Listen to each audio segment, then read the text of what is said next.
কলকাতার এক অন্ধকার গলিতে বড় হয়েছে রুদ্র। শৈশবে বাবা মাকে হারিয়ে জীবন তাকে ঠেলে দিয়েছিল অপরাধের অন্ধকারে। এক সময় সে হয়ে ওঠে এলাকার কুখ্যাত ড্রাগ ডিলার।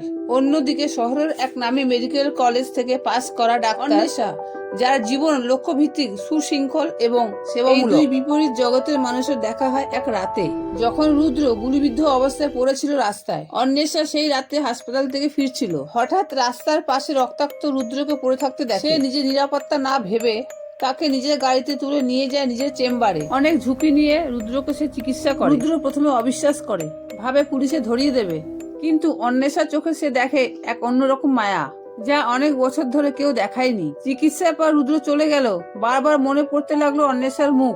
অপরাধের জীবনে থেকেও সে প্রথমবার অনুভব করেছে ভালোবাসা, কৃতজ্ঞতা আর কিছু বদলানোর ইচ্ছা। অন্যদিকে অন্বেষা রুদ্রের মধ্যে খুঁজে পেল এক হারানো মানসিকতা, সেই মানুষটা অন্ধকারে থাকলেও ভেতরে ভাঙা একটা শিশু লুকিয়ে আছে।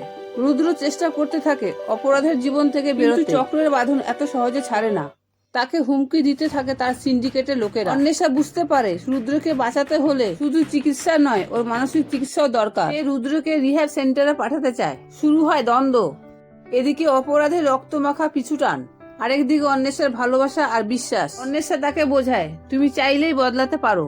তুমি শুধু ড্রাগ ডিলার নও, তুমি একটা জীবন যেটা অন্য জীবন বাঁচাতে পারে। রুদ্র ধীরে ধীরে সিদ্ধান্ত নেয় সে নতুন জীবন শুরু করবে।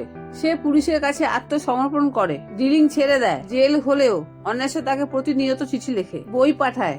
তার ভালোবাসা আর ধৈর্য রুদ্রকে ভেতর থেকে গড়ে তোলে। 2 বছর পর রুদ্র জেল থেকে ছাড়া পেল। এবার সে নিজের একটা রিহ্যাব সেন্টার খুলে বসে। সেখানে মাদকাসক্ত তরুণদের পুনর্জীবন দেয় সে। অন্বেষা থাকতো তার পাশে চিকিৎসক হিসাবে। তাদের সম্পর্ক এখন আর বন্ধুত্বের মধ্যে সীমাবদ্ধ নয়, এটা একটা নতুন সম্পর্ক, আলো আর অন্ধকারের মেল বন্ধন।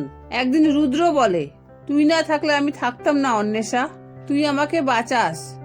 আজ এই দিনটা আমার কাছে স্বপ্নের মতন লাগছে। অন্বেষা হেসে বলে, তুমি নিজেকে বাঁচাতে চেয়েছিলে বলেই আমি পেরেছিলাম। প্রেম সবসময় ফুলের মতো হয় না, কখনো কখনো সেটা কাঁটার মধ্যেও জন্ম নেয়, আর সেখান থেকে গড়ে ওঠে নতুন জীবন। এই গল্পটি আপনাদের কেমন লেগেছে অবশ্যই কমেন্টে জানাবেন। ধন্যবাদ।